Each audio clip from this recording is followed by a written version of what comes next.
Breaking news tonight, the coronavirus forcing millions more Americans into virtual lockdown. Right now, 4 o'clock, fast-moving developments in the coronavirus emergency here in Southern California as the World Health Organization officially declares the outbreak a pandemic.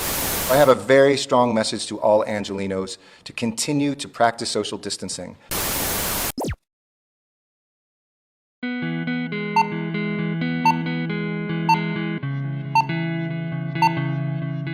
So we have a very full Yeah, we've got a room. lot of people in our waiting Open room. it up. Awesome. Here they come. Thank you. Hi, everybody. Come on, everybody, give it a try.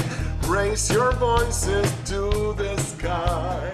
Hand in Hand is an after-school program for young adults with special needs that provides them a unique space to do all kinds of activities.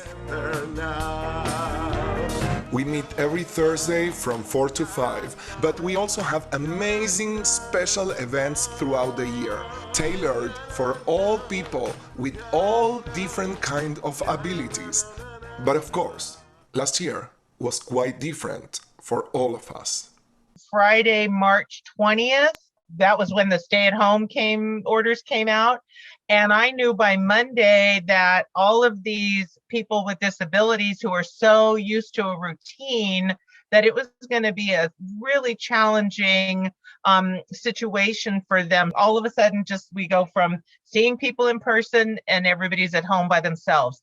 And so I think we just, the impetus really was that connection. How can we reach out and let them know we're still here? We did not disappear out of your lives. Right. When the pandemic began, we didn't know where to start. At first, we really didn't have a plan. We just thought it'll just be a few weeks like everybody else. And then a couple months went by. Okay, how are we going to do this? I mean, our art project started out with like a pen and paper and Right. Can you draw this?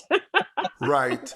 We didn't have a plan, but it was very important to stay connected. And we started trying different things and figuring it all out together.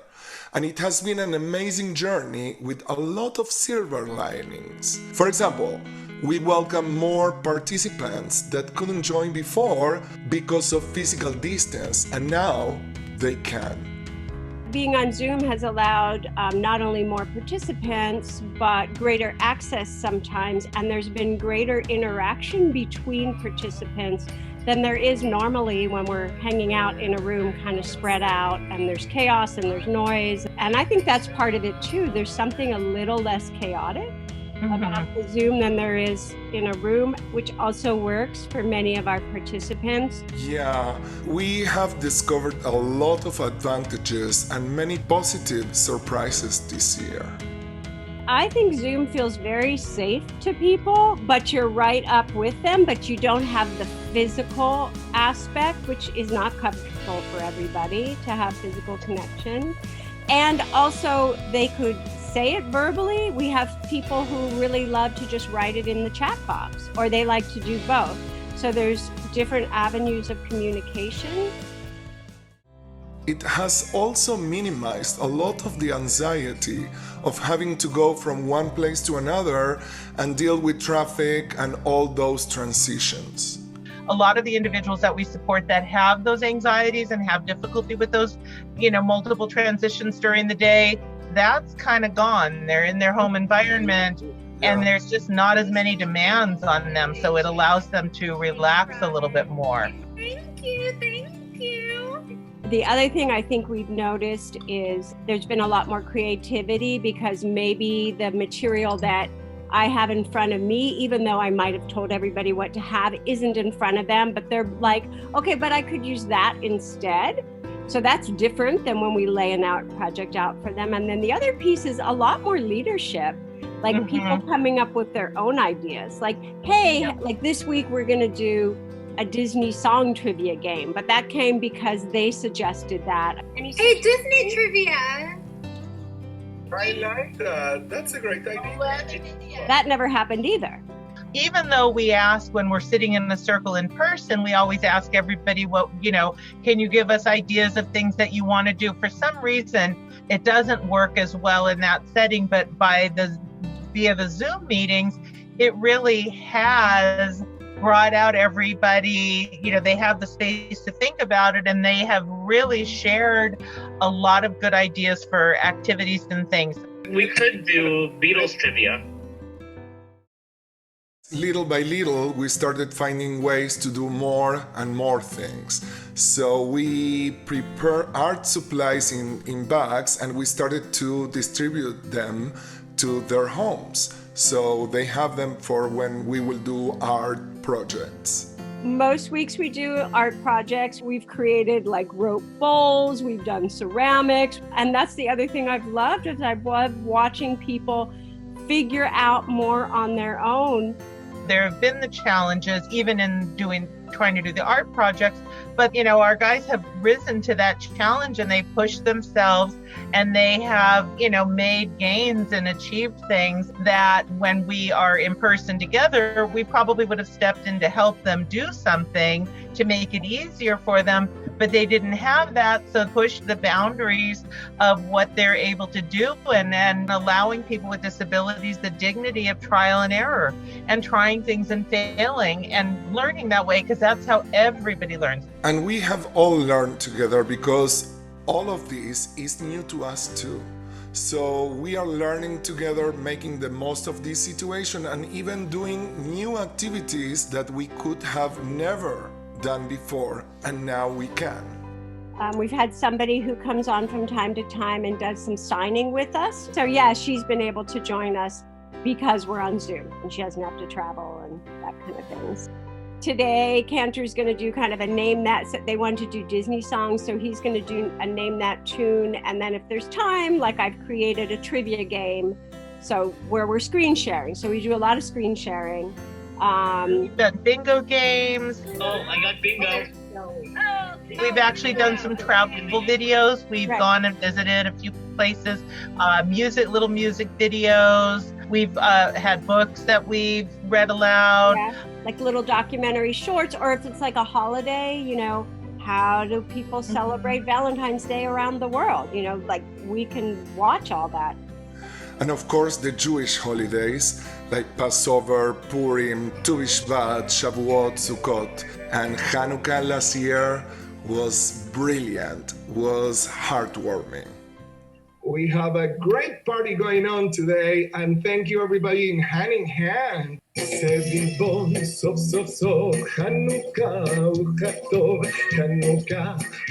Of course, there have been some drawbacks. A few of our participants have not been able to adapt to the new format, and we haven't been able to have buddies this past year. We always have volunteers from Pepperdine and Malibu High who join us and help us. So that is something we hope that we can bring back as soon as we are able to get back together in person. Yeah. So I do look forward to that piece, having the buddies back, because that, we've traded that. It's the only thing we didn't get. But still, I think it's a very positive year. Yeah. Most of our special events could not take place, but we were still able to have our winter dance, which was amazing.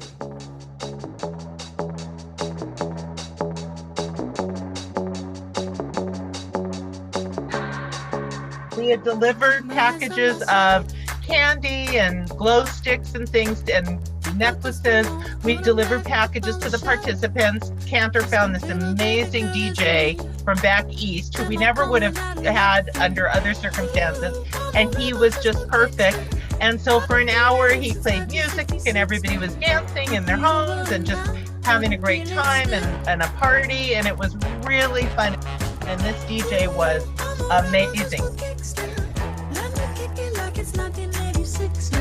Looking back, it has been a year of many positive things, and all of us discovered a lot of hidden blessings. And we did it together, learning along the way. Yeah. I mean, it is funny to look back and see how much good has actually come of this. It's definitely evolved. The difference in how they showed up 9 months ago or a year ago and how they show up now. Yeah. We have people sometimes log on 15 minutes early and they just wait They come early, they come with things to say, they want to know what's happening, they have suggestions for songs. Everybody kind of has their little bit of role and has found their place. Absolutely. And I think that the message that this year has brought us is once again how much we can learn from them, because in many aspects they have guided us. For me, part of the message is to not see this community with special needs or disabilities as separate. I feel like we're always like using that lens. We can all relate for that need to rise above and see the positive and adapt, be resilient. And now we have a really shared, unique experience, a shared experience that, that we have just been on this journey of crazy COVID times together. Yes, we truly have done this hand in hand. We've bonded over this. We've gotten to find our way together as opposed to us being the leaders. Like that line has softened for me quite a bit in this year. And it has also been a reminder that we never know what the future holds for us. But if we are resilient and we stay together, we can face anything.